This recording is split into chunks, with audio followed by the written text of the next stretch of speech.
Okay, dudes and girls, it is day 2 of stage 2, and this is going to be focusing on upper body. And the first circuit we're starting with is going to be 1 rack pulls right onto floor press and then onto jump rope or med ball slams for 60 seconds. Now rack pulls, as you can see, we got it set up in the rack here, and it's very simple. You're going to be stepping up to the bar. You almost kind of act like it is the top end of a deadlift. Your feet are just going to be about shoulder width or hip width, depending on how wide you want them or how comfortable you want to be.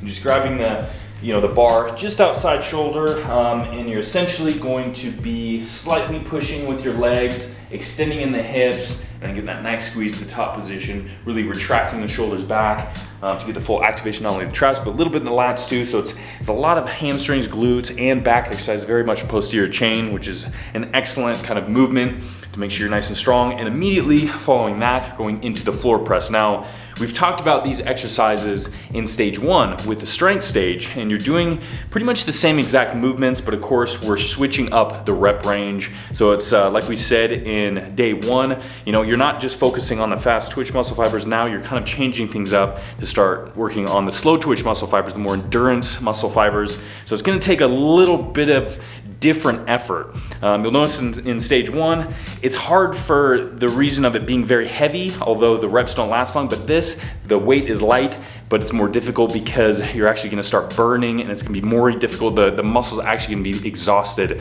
and that's where you kind of wanna take it to. So, and that's why these exercises are back to back to back. First the rack pulls, then the floor press, and then immediately on the med ball slams or jump rope. And once you kind of combine those 3, your heart rate's elevated, you're burning a lot of calories, and you're activating a lot of muscles, and that's what it's all about. We're gonna be doing med ball slams instead of the jump rope, and this is gonna be for 60 seconds. Now, it's a very explosive exercise. What you're gonna be doing is taking the med ball, wide stance, you're raising above your head, and as the name explains, you're gonna be slamming it down. Now you wanna kind of use the flexion in your hips and also a lot of extension in your shoulders. So you're gonna be the lats, it's gonna be the legs, and of course it's gonna be a lot of the cardiovascular system. It's gonna be a lot of effort to do this for 60 seconds straight.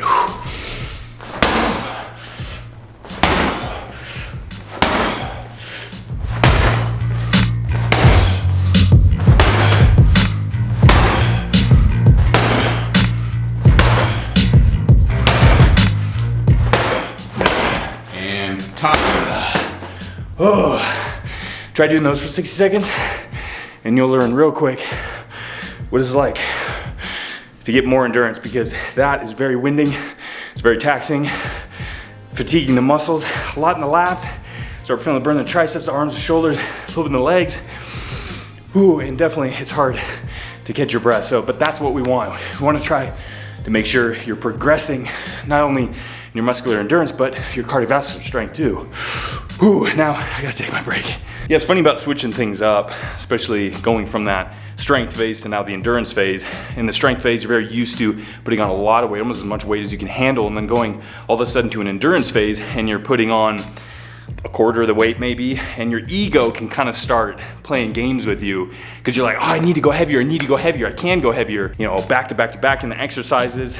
Once you get to that third exercise, you're completely exhausted. And if you go too heavy on the prior exercises, either on the 1 or 2 before it, it can really kind of derail you on that third one, and you can run out of energy, you can run out of steam. You can even, since you're so fatigued and your muscle endurance starts to fail, you can even injure yourself. So you have to be very careful on how heavy you go. You want to judge the weight properly, and that could take time.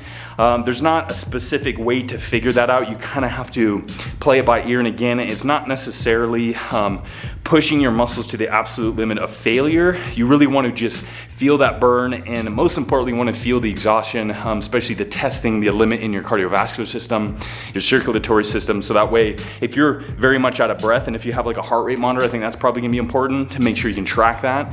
And as long as your heart rate is up to a pretty high level, depending on where you wanna be, but as long as that's raising quite a bit throughout your workout, that's really the goal. And of course, you wanna feel a little bit of pump in there, but again, don't let your ego take over. So take it a bit lighter and kind of feel it out from there. So that's what we're doing. We're taking it light, and it still feels heavy. So I mean, that's a good example right there.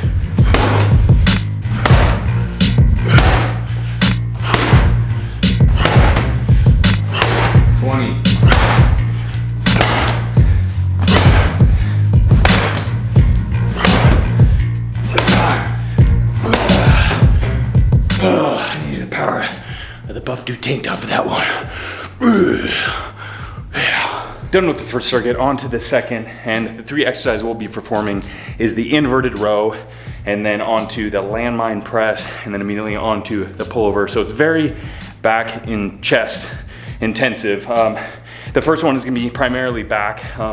Specifically, it's gonna be your lats, your traps, a little bit the rear delts, the secondary muscle group, of course the biceps as well, through the pulling motion. Very good compound movement. One that can be used to really try to gain strength, really in a lot of areas of the back, and especially for pull-ups as well. It's a technique we like to use, but in this case, thankfully there's no pull-ups because those can be pretty tough. So we're gonna do the inverted rows.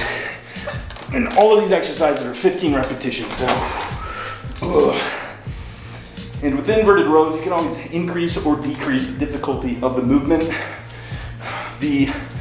Like let's say if you're doing it in a rack or a Smith machine, the higher you put the bar, the easier it'll be because the less of your body weight will be placed on the exercise.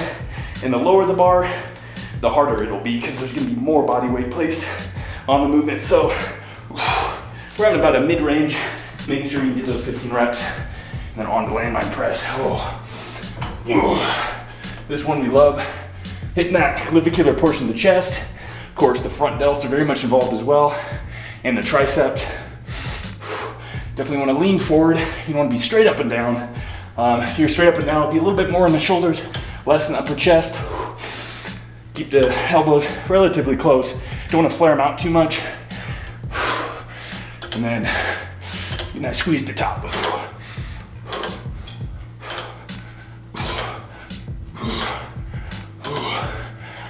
Oh yeah. Now, on the pullovers, which this is gonna be kind of the combination between lats and chest.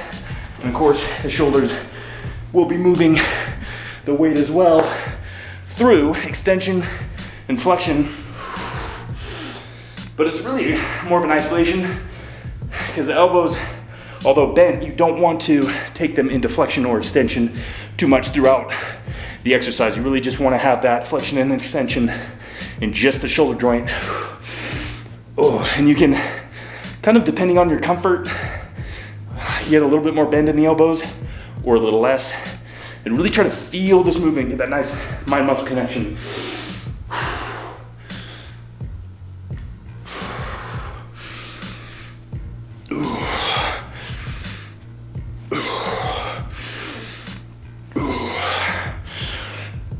Oh yeah. Get a good burn in these exercises. Ooh, back to back. Wow. Ooh. That was good. Now this will give you one hell of an upper body pump. And that feels good. Good thing about the pump, it's very visual. Immediately your muscles swell, you grow, you look buff as fuck, and you want to keep going. It's a good motivator right there. So that's why sometimes it's nice, just get a good pump. And then of course you have all the other benefits that follow it. Oh yeah, but it's my break time. Stag Hudson in. There we go, let's do it. It's a true story. When Brandon was 14 years old and the gym teacher called him into his office, he said, "Why do you want to get into physical fitness?" And Brandon said, "I want to look buff as fuck." It's actually... I wish I was that cool when I was 14. He was expelled shortly thereafter. But who's buff as fuck now? So we've done a lot in back and chest, and now we're moving on to the third circuit, which is primarily gonna be shoulders.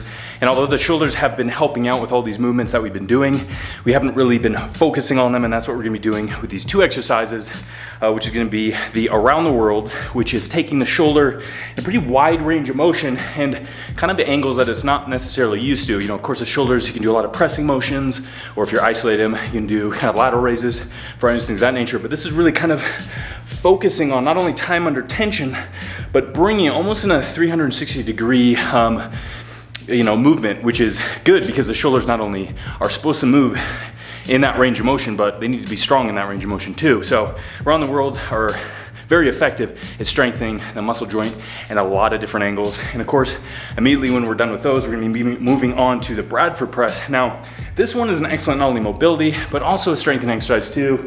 And you're really taking the bar and you're pressing it in a motion, but you're gonna be having it a little bit more protracted. And as you press up, you can be retracting your shoulders back, bringing it behind the neck, not all the way down to the shoulders, basically just the base of the skull, and then pressing it up and slightly protracting your shoulders to the beginning position. Now, protraction is the shoulders coming forward, retraction, the shoulders coming backwards.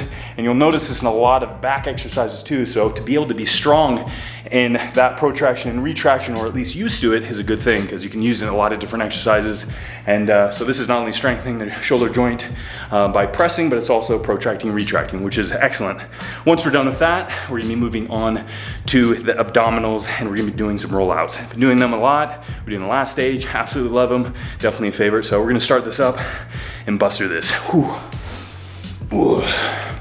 Okay, around the world, just imagine your head is Earth and the plate is the moon, or if you're really egotistical, you can imagine your head is the sun, or the center of the universe, whatever you want to kind of think, whatever helps you get through the exercise. But we are performing 10 reps each side, so one rotation is 1 rep, so you take it around, that's 1, that's 2, and so on. Once you get down to 10, you're going to do it the opposite motion.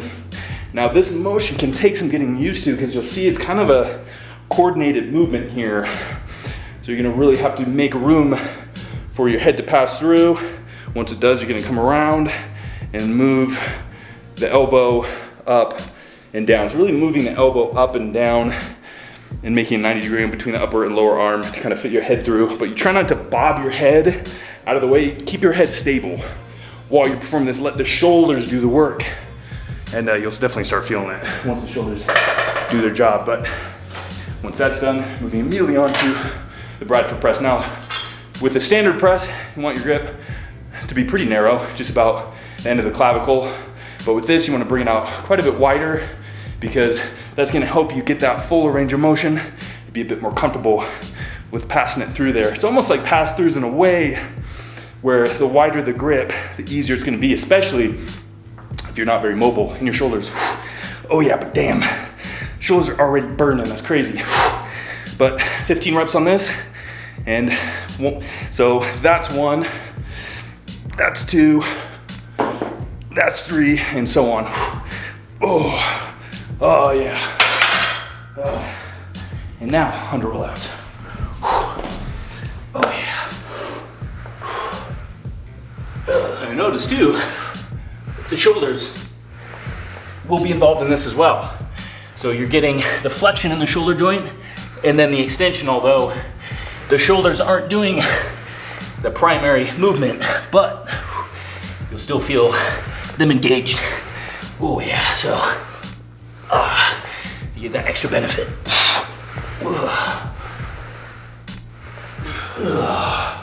Wow. Oh, a fitting conclusion to this workout because that is really burning. But I mean, of course, we still have 2 more rounds. Woo. Day 2 of stage 2 is complete. And when you got hair like, let's mess it up a little bit here. There you go. Now it'll look like we worked out. Yeah, there you go. When you sound like this and you look like this, you know you did a good job. So we'll see you for day 3, stage 2. Until then, stay buff.